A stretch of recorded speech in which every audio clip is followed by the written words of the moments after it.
नमस्कार दोस्तों, स्वागत है आपका अपने इस यूट्यूब चैनल पे। देखिए मित्रों, आज के इस वीडियो में अपन बात करने जा रहे हैं राजा मानसिंह की।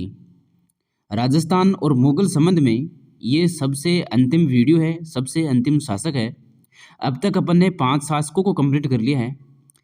महाराणा सांगा, महाराणा प्रताप, महाराणा राज सिंह और बीकानेर के राय सिंह। इसके अलावा अपन ने पढ़ा है मारवाड़ के चंद्रसेन को। आज ये जो राजा मानसिंह है, ये आज अपन इस वीडियो में कंप्लीट करेंगे। जिन्होंने भी वो पहले वीडियो नहीं देखे हैं वो वीडियो जरूर देखिएगा। देखिए, राजा मानसिंह जो थे ये आमेर के कछवाहा राजवंश के शासक हैं। कछवाहा राजवंश जिसके संस्थापक थे तेजकर्ण, जिनको दुल्हे राय भी बोलते हैं। 1137 ईस्वी में जिन्होंने कछवाहा राजवंश की स्थापना की थी दौसा में। देखिए, एक राजस्थान में एक ढूंढ नदी थी। उस ढूंढ नदी के आसपास का जो क्षेत्र था उस क्षेत्र को बोला जाता था ढूंढाड़। और उस ढूंढाड़ पर मीणा जाति निवास करती थी। अब ये मीणा आराम से रहते थे इस ढूंढाड़ में। अब इन मीणाओं पर आक्रमण करते हैं गुर्जर, जो बड़ गुर्जर होते हैं वो इन मीणाओं पर आक्रमण करते हैं।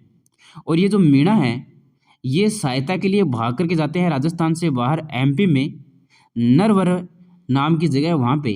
और वहाँ पर ये जो तेजकर्ण है, ये जो दुल्हे राय है, ये इनको मिलता है।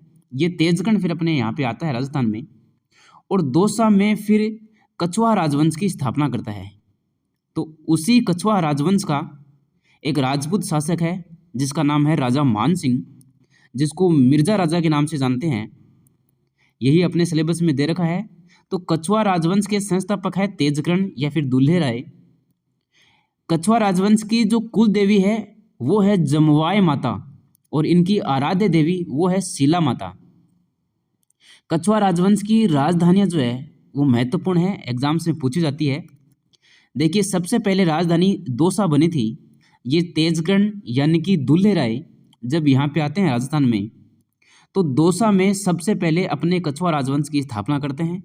सबसे पहले जो राजधानी है वो इनकी दौसा है।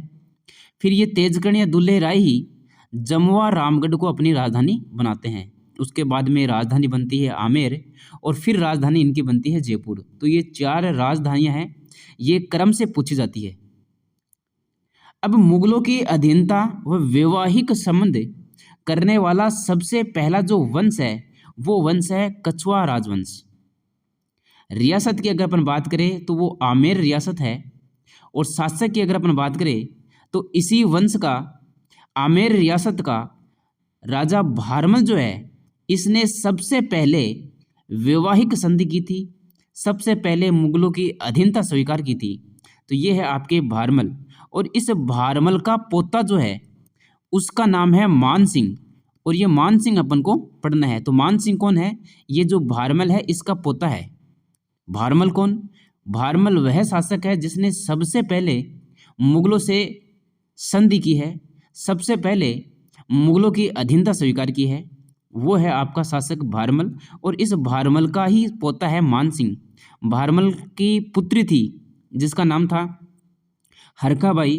तो भारमल अपनी पुत्री हरकाबाई का विवाह है अकबर के साथ में कर देते हैं। यानी कि भारमल की जो पुत्री थी, यानी कि इस मानसिंह की बुआ जी, इस मानसिंह के दादा की पुत्री इसकी क्या लगी? इसकी बुआ लगी। तो मानसिंह की जो बुआ जी है यानी कि भारमल की पुत्री जिसका नाम था हरका देवी, इस हरकाबाई का विवाह अकबर के साथ कर दिया जाता है। यानी कि अकबर क्या लगा इस मानसिंह का? अकबर लगा इस मानसिंह का फूफा जी। तो ये जो मानसिंह है ये फिर मुगलों के साथ हमेशा सेवा में रहता है, मुगलों की सहायता करता है, मुगलों के सैन्य अभियान में बढ़ चढ़ करके भाग लेता है। इन्हीं मानसिंह को अपन को पढ़ना है। इनके पिताजी का नाम था भगवंत सिंह और भगवंत सिंह के पिताजी का नाम है भारमल। तो अपने जो सिलेबस में है वो दिया हुआ है राजा मानसिंह को। इनको बोला जाता है मिर्जा राजा मानसिंह। मिर्जा इनको उपाधि दी हुई है अकबर के द्वारा, इसलिए इनको बोलते हैं मिर्जा राजा मानसिंह। ये जो है 1589 ईस्वी में जब इनके पिताजी है भगवंत दास, उनकी मृत्यु हो जाती है 1589 ईस्वी में, तब ये आमेर के शासक बनते हैं। 1614 ईस्वी में इनकी मृत्यु हो जाती है तो 1589 से लेकर के और 1614 ईस्वी तक ये आमेर के शासक होते हैं। राजा मान सिंह का जन्म दिसंबर 1550 ईस्वी को मौजमाबाद, जो कि वर्तमान में दूदू में पड़ता है, यहाँ पे इनका जन्म हुआ था। देखिए महाराणा प्रताप का जन्म कब हुआ था? तो महाराणा प्रताप का जन्म हुआ था 1540 ईस्वी को। अपन ने मारवाड़ के शासक चंद्रसेन को पढ़ा है, तो चंद्रसेन का जन्म 1541 ईस्वी को हुआ था। अपन ने इससे पहले वाले वीडियोज़ में बीकानेर के शासक राय सिंह को भी पढ़ा है, और राय सिंह का जन्म 1541 ईस्वी को हुआ है। तो ये जो राजा मान सिंह है, इनका जन्म हुआ है 1550 ईस्वी को, यानी कि महाराणा प्रताप के जन्म के 10 साल बाद में। महाराणा प्रताप से 10 साल छोटे हैं। दिसंबर 1550 ईस्वी को इनका जन्म होता है मौजमाबाद में। इनके दादा का नाम है भारमल। ये भारमल वही शासक है राजपूत जिन्होंने सबसे पहले मुगलों की अधीनता स्वीकार की थी। इनके पिताजी का नाम है भगवंत दास और इनकी माता का नाम है भगवती बाई। देखिए राजा मान सिंह, इनका राज तिलक जो है 2 बार होता है। पहला राज तिलक होता है इनका पटना में, जब ये सैन्य अभियान के लिए गए हुए थे बिहार में। उसी समय आमेर में इनके पिताजी भगवंत दास की मृत्यु हो जाती है, तो पटना में ही इनका राज तिलक किया जाता है। तो पहला राज तिलक इनका पटना में होता है। दूसरा राज तिलक जो है फिर विधिवत रूप से आमेर में होता है। तो 2 बार इनका राज तिलक हुआ है। 2 बार राज तिलक होने का कारण यही है कि पहला जब राज तिलक हुआ था उस समय ये पटना में थे, सैन्य अभियान के लिए गए हुए थे, और पीछे से इनके जो पिताजी हैं उनकी मृत्यु हो जाती है, तो पटना में ही इनका राज तिलक कर दिया जाता है। फिर विधिवत रूप से आमेर में इनका राज तिलक होता है। देखिए इनको उपाधि मिली हुई है मिर्जा राजा की, और एक उपाधि है इनकी फरजंद की। फरजंद जिसको बोला जाता है पुत्र, तो इनको पुत्र यानी कि फरजंद की उपाधि मिली हुई है, और ये दोनों ही उपाधि इनको अकबर ने दी है। इनके दरबारी कवि जो है राय मुरारी दान, जिन्होंने मान प्रकाश ग्रंथ की रचना की है। एक है जगन्नाथ, जिन्होंने मानसिंह कृति मुक्तावली की ग्रंथ की रचना की। एक है हापा बारहट।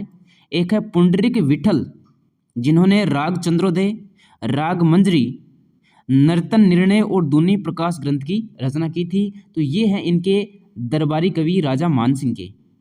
राजा मान सिंह के दादा का नाम, पिता का नाम, माता का नाम और इनकी जो उपाधि है, ये एग्जाम्स में पूछी जाती है, महत्वपूर्ण है राजा मान सिंह अपने आप में।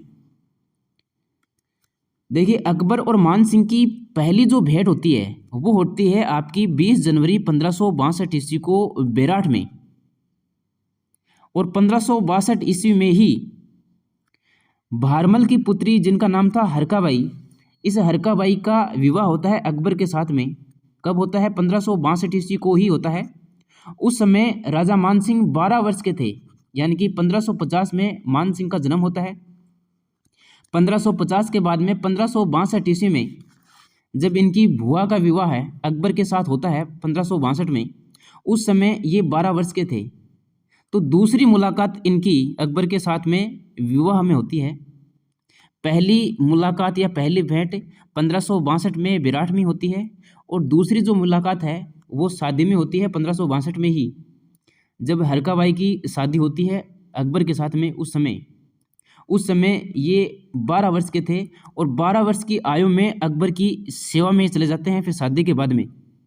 तो शादी में फिर ये हरकाबाई के साथ में और अकबर की सेवा में चले जाते हैं 1562 ईस्वी में ही।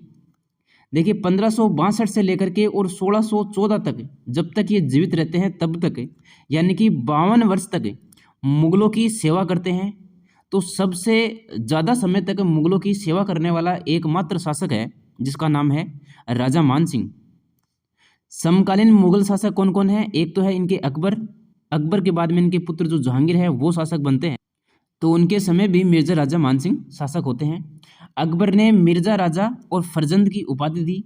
अकबर ने 7000 मनसबदार, देखिए इतना मनसबदार प्राप्त करने वाला एकमात्र राजपूत शासक है ये।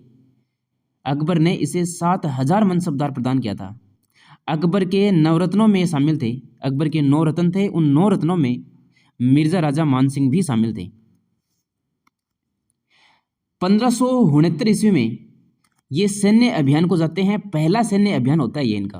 देखिए, राजा मान सिंह अकबर की सेवा में चले जाते हैं 1562 ईस्वी में। उसके बाद में अकबर जो है इनको विभिन्न अभियानों पे भेजता है, सैन्य अभियानों में भेजता है, ताकि चारों ओर का जो क्षेत्र है वो अपने अधीन कर सके। इसलिए इनका जो विश्वास पात्र है राजा मान सिंह, इनको ये भेजता है बार बार, कभी किधर भेजता है कभी किधर भेजता है। तो सबसे पहले 1569 ईस्वी में इनको रणथंभौर भेजा जाता है, तो इसको बोलते हैं अपन रणथंभौर अभियान। और रणथंभौर के शासक थे सुरजनहाड़ा। ये सुरजनहाड़ा बाद में अकबर की अधीनता स्वीकार कर लेते हैं। तो ये सबसे पहला इनका प्रयास था और इस प्रयास में इनको सफलता भी मिल जाती है। 1569 ईस्वी में इनको रणथंभौर भेजा जाता है अकबर के द्वारा, और रणथंभौर के शासक सुरजनहाड़ा के द्वारा अकबर की अधीनता स्वीकार कर ली जाती है। ये श्रेय मिलता है इनको, राजा मान सिंह को। उसके बाद में 1572 ईस्वी को ये दूसरे सैन्य अभियान में जाते हैं, जो कि है गुजरात अभियान। 1573 ईस्वी को महाराणा प्रताप को समझाने दूसरे शिष्टमंडल के रूप में जाते हैं। देखिए, अपन ने जब महाराणा प्रताप पढ़ा था उस समय अपन ने पढ़ा था कि महाराणा प्रताप वो हैं जिन्होंने अपने पूरे जीवन काल में इन मुगलों की अधीनता स्वीकार नहीं की थी।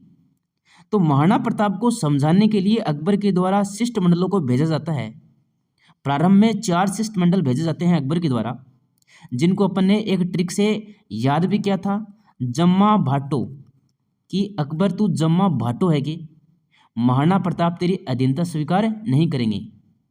तो ये जो दूसरा शिष्टमंडल है, इस दूसरे शिष्टमंडल में ये मान सिंह ही जाते हैं और कहते हैं कि जब दूसरे शिष्टमंडल में मान सिंह आते हैं यहाँ पे समझाने के लिए महाराणा प्रताप को, तो महाराणा प्रताप नहीं मिलता है इनको। महाराणा प्रताप का जो पुत्र है अमर सिंह, वो इनको मिलता है।